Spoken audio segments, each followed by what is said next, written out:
But as you correctly say, we are now in a very odd place. I mean, to put it bluntly, in historical terms, I'm not debating the rights and wrongs of it, and I don't particularly interested in engaging it, but a society which is so focused or has been so focused on issues such as transgender is a society that is going to find any representation of traditional male sexuality.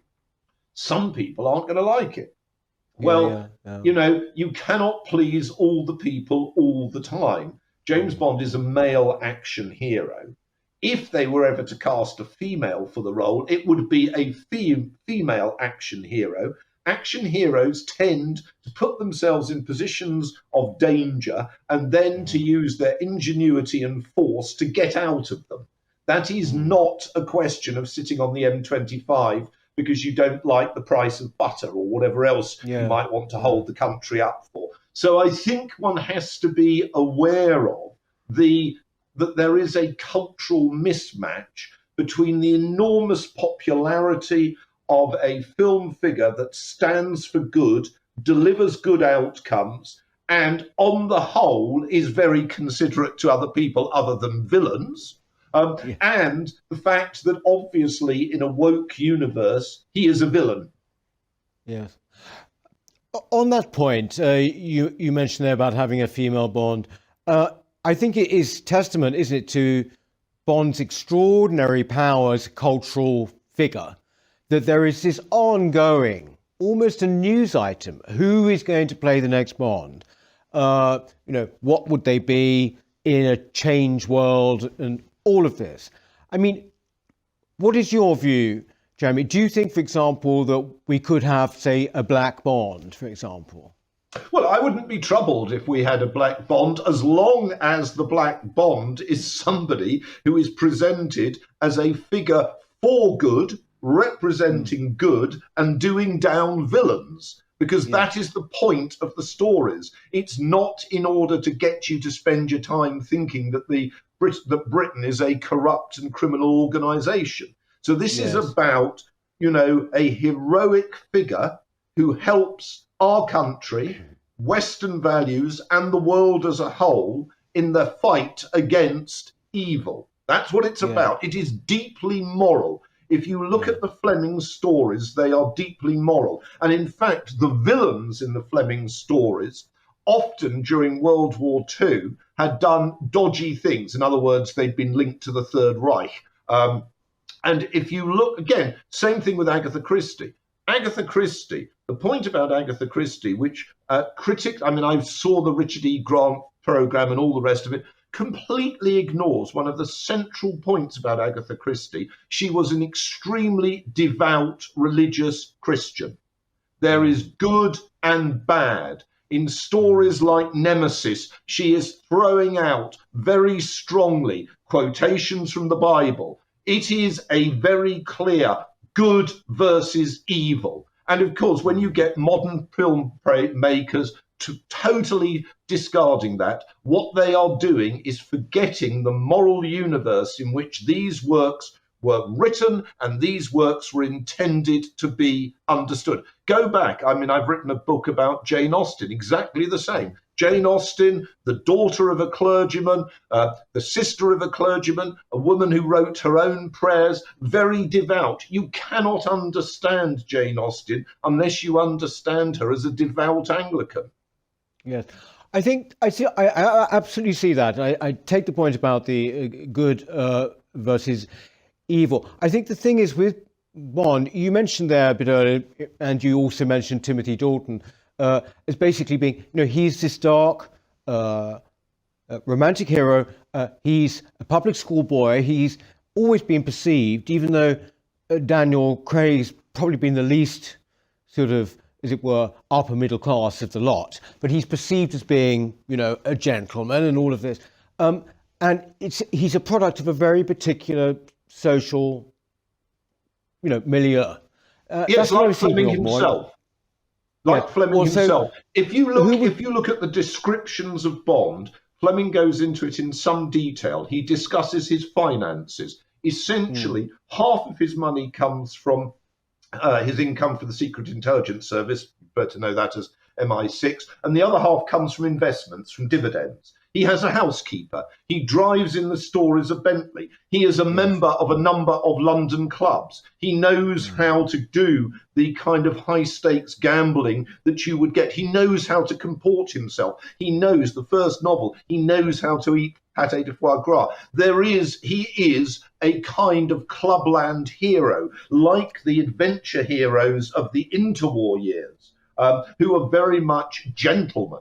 Now, yes, James Bond, as depicted in the novels, is a gentleman, and that in part is Fleming's understanding of intelligence when he'd served in it. In part, it's his writing about, as any good writer should do, they should coin their experience. Fleming himself not only had his intelligent links, he was a member of London clubs, so when he writes about the fictional club Blades in Moonraker, he's writing about the sort of club he knows about.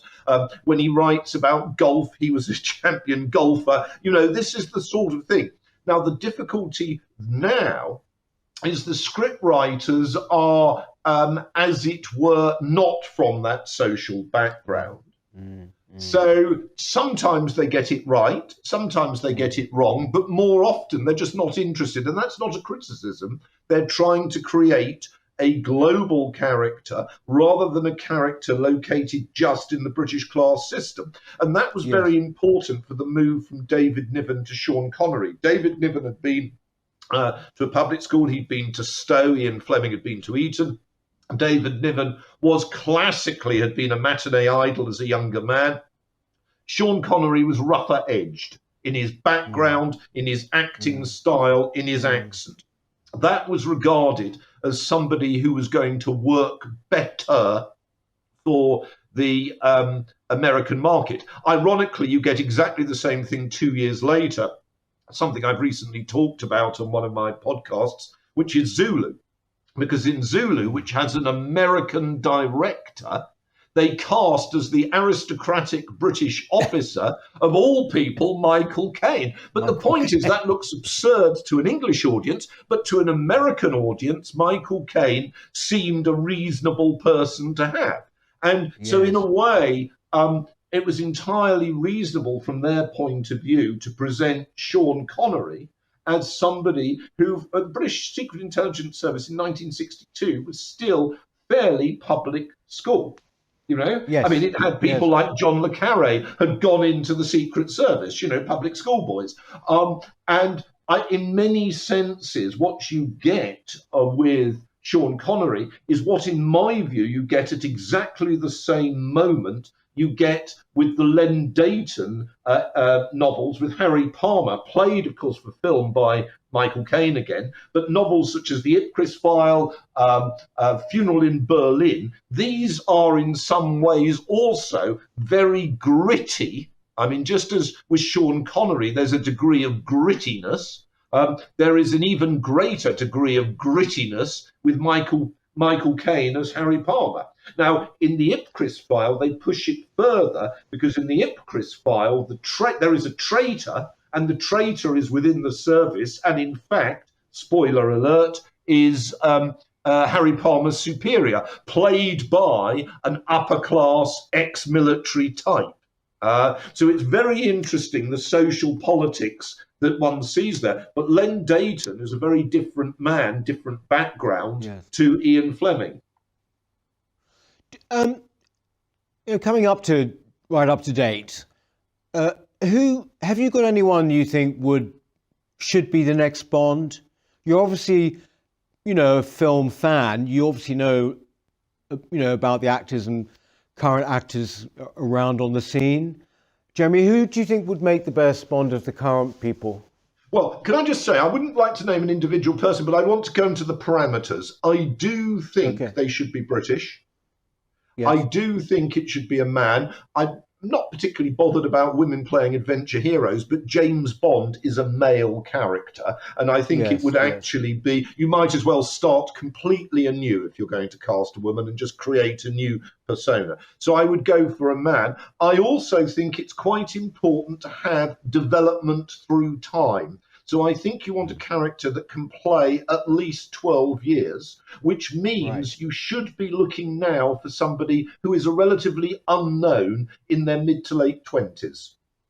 Mid to late 20s, okay. Yes, so the classic figures that are usually cited would only work for about 3 films, and then they'll start to look too old, too tired. Their bodies Yes. wouldn't look good. I mean, these days they're not allowed sex scenes, but they wouldn't look particularly convincing. And could you imagine the fuss if you had a 44-year-old or 48-year-old actor picking up a 24-year-old woman? My God, it would be the end of civilization as we knew it. You know,